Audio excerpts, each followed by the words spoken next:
The power spectrum of a time series describes the distribution of frequency components composing that signal. According to Fourier analysis, any physical signal can be decomposed into a number of discrete frequencies, or a spectrum of frequencies over a continuous range. The statistical average of a certain signal or sort of signal as analyzed in terms of its frequency content is called its spectrum. When the energy of the signal is concentrated around a finite time interval, especially if its total energy is finite, one may compute the energy spectral density. More commonly used is the power spectral density, which applies to signals existing over all time, or over a time period large enough that it could as well have been over an infinite time interval. The power spectral density then refers to the spectral energy distribution that would be found per unit time. Since the total energy of such a signal over all time would generally be infinite, summation or integration of the spectral components yields the total power or variance,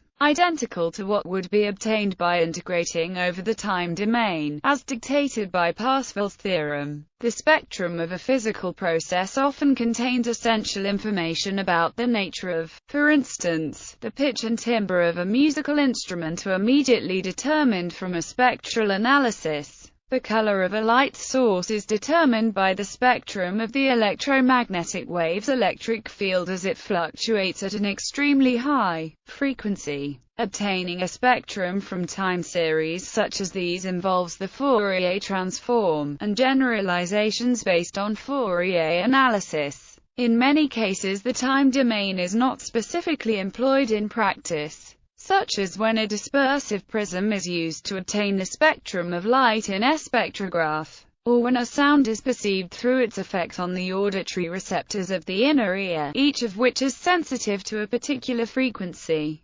However, this article concentrates on situations in which the time series is known or directly measured. The power spectrum is important in statistical signal processing and in the statistical study of stochastic processes, as well as in many other branches of physics and engineering. Typically, the process is a function of time, but one can similarly discuss data in the spatial domain being decomposed in terms of spatial frequency. Explanation: any signal that can be represented as an amplitude that varies in time has a corresponding frequency spectrum. This includes familiar entities such as visible light, musical notes, radio, TV, and even the regular rotation of the Earth. When these signals are viewed in the form of a frequency spectrum, certain aspects of the received signals or the underlying processes producing them are revealed. In some cases the frequency spectrum may include a distinct peak corresponding to a sine wave component, and additionally there may be peaks corresponding to harmonics of a fundamental peak, indicating a periodic signal which is not simply sinusoidal. Or a continuous spectrum may show narrow frequency intervals which are strongly enhanced corresponding to resonances, or frequency intervals containing almost zero power as would be produced by a notch filter. In physics, the signal might be a wave, such as an electromagnetic wave, an acoustic wave, or the vibration of a mechanism. The power spectral density of the signal describes the power present in the signal as a function frequency per unit frequency. Power spectral density is commonly expressed in watts per hertz. When a signal is defined in terms only of a voltage, for instance, there is no unique power associated with the stated amplitude. In this case, power is simply reckoned in terms of the square of the signal, as this would always be proportional to the actual power delivered by that signal into a given impedance. So one might use units of V2 Hz-1 for the PSD and V2 SHZ-1 for the ESD, even though no actual power or energy is specified. Sometimes one encounters an amplitude spectral density, which is the square root of the PSD. The ASD of a voltage signal has units of VHZ-1/2. This is useful when the shape of the spectrum is rather constant. since variations in the ASD will then be proportional to variations in the signal's voltage level itself. But it is mathematically preferred to use the PSD, since only in that case is the area under the curve meaningful in terms of actual power over all frequency or over a specified bandwidth. For random vibration analysis, units are g2 Hz-1 are frequently used for the PSD of acceleration. Here g denotes the g-force. Mathematically, it is not necessary to assign physical dimensions to the signal or to the independent variable. In the following discussion, the meaning of x will remain unspecified, but the independent variable will be assumed to be that of time. Definition: energy spectral density. Energy spectral density describes how the energy of a signal or a time series is distributed with frequency. Here, the term energy is used in the generalized sense of signal processing, that is, the energy of a signal is the energy spectral density is most suitable for transients, that is, pulse-like signals, having a finite total energy. In this case, Parseval's theorem gives us an alternate expression for the energy of the signal in terms of its Fourier transform. Here is the frequency in Hz, i.e., cycles per second. Often used is the angular frequency. Since the integral on the right-hand side is the energy of the signal, the integrand can be interpreted as a density function describing the energy per unit frequency contained in the signal at the frequency. In light of this, the energy spectral density of a signal is defined as a physical example of how one might measure the energy spectral density of a signal. Suppose represents the potential of an electrical pulse propagating along a transmission line of impedance, and suppose the line is terminated with a matched resistor. By Ohm's law, the power delivered to the resistor at time is equal to. So the total energy is found by integrating with respect to time over the duration of the pulse. To find the value of the energy spectral density at frequency, one could insert between the transmission line and the resistor a band-pass filter which passes only a narrow range of frequencies near the frequency of interest and then measure the total energy dissipated across the resistor. The value of the energy spectral density it is then estimated to be. In this example, since the power has units of E2 ohms minus 1, the energy has units of E2 s omega minus 1 equals J, and hence the estimate of the energy spectral density has units of JHZ minus 1, as required.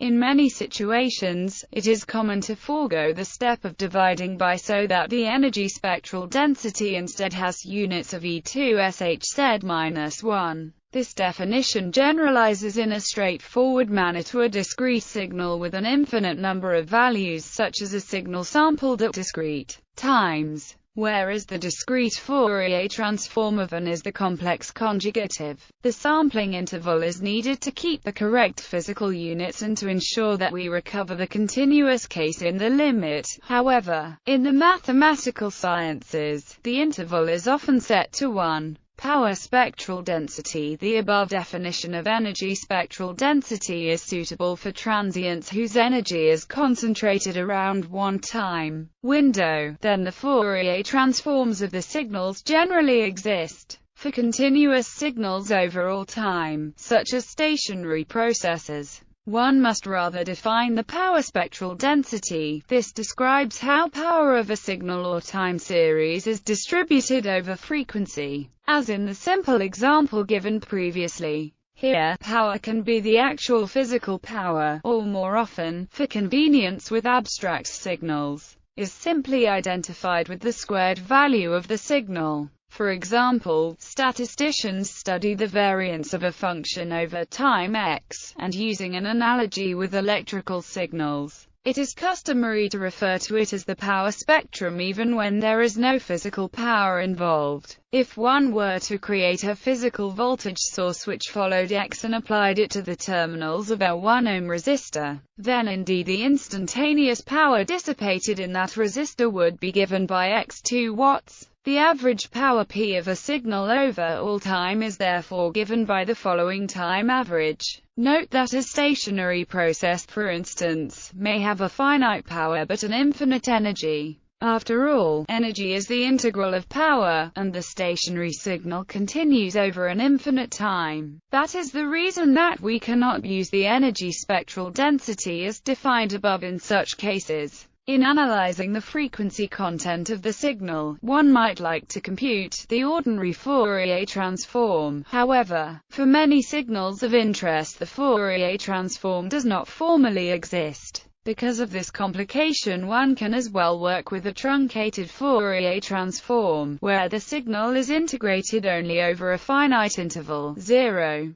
t. Then the power spectral density can be defined as here E denotes the expected value. Explicitly, we have in the latter form. One can make the change of variables and with the limits of integration approaching infinity. The resulting power spectral density and the autocorrelation function of this signal are seen to be Fourier transform pairs. The autocorrelation function is a statistic defined as is complex-valued, provided that is absolutely integrable. Many authors use this equality to actually define the power spectral density. The power of the signal in a given frequency band can be calculated by integrating over frequency. Since an equal amount of power can be attributed to positive and negative frequencies, which accounts for the factor of 2 in the following form. More generally, similar techniques may be used to estimate a time-varying spectral density. In this case, the truncated Fourier transform defined above over the finite time interval is not evaluated in the limit of t approaching infinity. This results in decreased spectral coverage and resolution since frequencies of less than 1 t are not sampled, and results at frequencies which are not an integer multiple of 1 t are not independent. Just using a single such time series, the estimated power spectrum will be very noisy. However, this can be alleviated if it is possible to evaluate the expected value using a large number of short-term spectra corresponding to statistical ensembles of realizations of X evaluated over the specified time window. This definition of the power spectral density can be generalized to discrete time variables. As above, we can consider a finite window of with the signal sampled at discrete times for a total measurement period. Then a single estimate of the PSD can be obtained through summation rather than integration. As before, the actual PSD is achieved when n approach infinity and the expected value is formally applied. In a real-world application, one would typically average this single measurement PSD over many trials to obtain a more accurate estimate of the theoretical PSD of the physical process underlying the individual measurements. This computed PSD is sometimes called a periodogram. This periodogram converges to the true PSD as the number of estimates as well as the averaging time interval t approach infinity. If two signals both possess power spectral densities, then the cross-spectral density can similarly be calculated, as the PSD is related to the autocorrelation. So is the cross-spectral density related to the cross-correlation. Properties of the power spectral density. Some properties of the PSD include: the spectrum of a real-valued process is real and an even function of frequency. If the process is continuous and purely indeterministic, the autocovariance function can be reconstructed by using the inverse Fourier transform. The PSD can be used to compute the variance of a process by integrating over frequency. Being based on the Fourier transform, the PSD is a linear function of the autocovariance function in the sense that it is decomposed into two functions. Then, the integrated spectrum or power spectral distribution is defined as cross-spectral density given two signals and each of which possess power spectral densities, and it is possible to define a cross-spectral density given by the cross-spectral density is thus the Fourier transform of the cross-correlation function, whereas the cross-correlation of an By an extension of the Wiener-Keynesian theorem, the Fourier transform of the cross-spectral density is the cross-covariance function. In light of this, the PSD is seen to be a special case of the CSD for discrete signals xn and yn, the relationship between the cross-spectral density and the cross-covariance is estimation. The goal of spectral density estimation is to estimate the spectral density of a random signal from a sequence of time samples. Depending on what is known about the signal, estimation techniques can involve parametric or non-parametric approaches, and may be based on time domain or frequency domain analysis. For example, a common parametric technique involves fitting the observations to an autoregressive model. A common non-parametric technique is the periodogram. Properties: the spectral density of and the autocorrelation of form a Fourier transform pair. This result is known as Wiener-Keynesian theorem. One of the results of Fourier analysis is Parsifal's theorem, which states that the area under the energy spectral density curve is equal to the area under the square of the magnitude of the signal, the total energy. The above theorem holds true in the discrete cases as well. A similar result holds for power. The area under the power spectral density curve is equal to the total signal power, which is the autocorrelation function at zero lag. This is also the variance of the data comprising the signal. Example calculation. Suppose from 2 is a time series with zero mean. Suppose that it is a sum of a finite number of periodic components. The variance of is for a zero mean function as above, given by, if these data were samples taken from an electrical signal, this would be its average power. Now, for simplicity, suppose the signal extends infinitely in time, so we pass to the limiters. If the average power is bounded, which is almost always the case in reality, then the following limit exists and is the variance of the data. Again, for simplicity, we will pass to continuous time, and assume that the signal extends infinitely in time in both directions. Then these two formulas become and the root mean square of is, so the variance of is. Hence, the contribution to the average power of coming from the component with frequency is. All these contributions add up to the average power of. Then the power as a function of frequency is, and its statistical cumulative distribution function will be is a step function, monotonically non-decreasing. Its jumps occur at the frequencies of the periodic components of, and the value of each jump is the power or variance of that component. The variance is the covariance of the data with itself. If we now consider the same data but with a lag of, we can take the covariance of with, and define this to be the autocorrelation function of the signal. If it exists, it is an even function of. If the average power is bounded, then exists everywhere, is finite, and is bounded by, which is the average power or variance of the data. It can be shown that can be decomposed into periodic components with the same periods as. This is in fact the spectral decomposition of over the different frequencies, and is related to the distribution of power of over the frequencies. The amplitude of a frequency component of is its contribution to the average power of the signal. The power spectrum of this example is not continuous, and therefore does not have a derivative, and therefore this signal does not have a power spectral density function. In general, the power spectrum will usually be the sum of two parts. A line spectrum such as in this example, which is not continuous and does not have a density function, and a residue, which is absolutely continuous and does have a density function. This is in fact the spectral decomposition of over the different frequencies, and is related to the distribution of power of over the frequencies.